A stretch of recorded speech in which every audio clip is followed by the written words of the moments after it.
Assalamualaikum warahmatullahi wabarakatuh. Perkenalkan, nama aku Nur Hikmah dengan NIM 220101110859. Halo sahabat biologi, apakah kalian sudah belajar tentang sistem peredaran darah pada manusia? Kalau belum, di sini aku akan membantu untuk menjelaskan tentang sistem peredaran darah pada manusia. Ayo kita bahas. Sebelum memasuki materi, apakah kalian sudah tahu bahwa jantung kita itu dalam satu hari berdetak sebanyak 100.000 kali? Tetapi dalam sistem peredaran darah itu bukan hanya jantung yang bekerja, melainkan ada pemain lain yang ikut dalam menjalankan proses sistem peredaran darah. Jadi sistem peredaran darah manusia itu salah satu sistem yang paling menakjubkan di dalam tubuh manusia. Dia itu diibaratkan seperti jalan tol yang sangat cepat untuk membantu mengangkut segala kebutuhan vital manusia. Jadi di sini kita akan membahas lebih lanjut mengenai apa saja sih komponen-komponen sistem peredaran darah manusia itu. Jadi, sistem peredaran darah adalah jaringan yang terdiri dari jantung, pembuluh darah, dan darah itu sendiri, yang fungsinya untuk mengalirkan darah ke seluruh tubuh. Sistem ini berfungsi untuk mengangkut oksigen, nutrisi, hormon, dan zat-zat penting lainnya. Sistem peredaran darah terbagi menjadi dua, yaitu sirkulasi hormonal yang membawa darah menuju paru-paru untuk mendapatkan oksigen. Yang kedua, ada sirkulasi sistemik yang mengirimkan darah yang kaya akan oksigen untuk dialirkan ke seluruh tubuh. Lanjut, jadi alat peredaran darah yang pertama ada jantung. Jantung merupakan pompa berotot yang berfungsi sebagai alat memompa tubuh.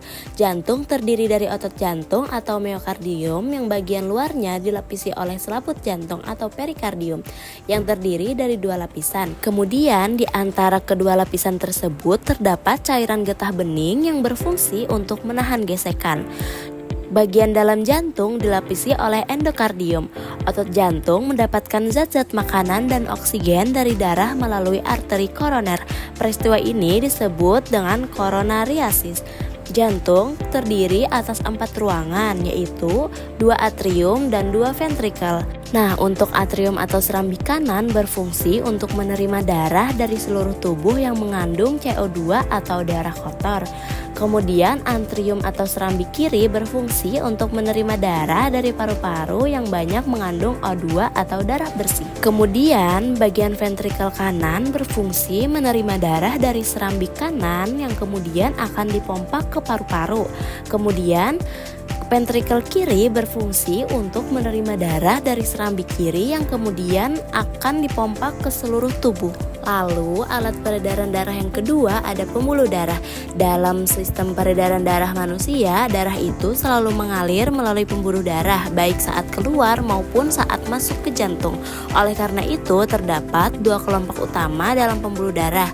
Pembuluh darah yang pertama ada pembuluh darah arteri. Pembuluh darah ini bertugas untuk membawa darah keluar dari jantung menuju ke seluruh tubuh.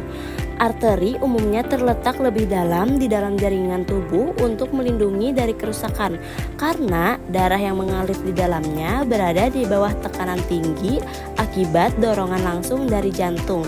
Sebagian besar arteri membawa darah yang kaya akan oksigen sehingga darah di dalam arteri biasanya berwarna merah cerah. Namun terdapat pengecualian pada arteri pulmonalis, yaitu pembuluh darah yang membawa darah dari jantung ke paru-paru. Arteri ini justru membawa darah yang mengandung karbon dioksida atau CO2 untuk dikeluarkan melalui proses pernapasan pada paru-paru. Yang kedua ada pembuluh darah balik atau vena. Jadi pembuluh darah ini mengangkut darah dari seluruh tubuh untuk menuju ke jantung. Vena tersusun atas 3 lapisan, yaitu lapisan endotel, otot polos, jaringan elastis, serta jaringan ikat. Kebanyakan vena membawa darah yang kaya akan karbon dioksida dari seluruh tubuh kembali ke jantung. Namun ada pengecualian, yaitu vena pulmonalis yang membawa darah dari paru-paru ke jantung dan mengandung banyak oksigen. Vena biasanya bertekanan rendah dan memiliki katup untuk mencegah darah mengalir balik. Yang terakhir ada pembuluh kapiler. Pembuluh kapiler ini adalah pembuluh darah halus yang menghubungkan ujung arteri terkecil dan ujung vena terkecil. Jadi dinding kapiler ini sangat tipis, hanya terdiri dari satu lapis sel, sehingga memungkinkan terjadinya pertukaran zat.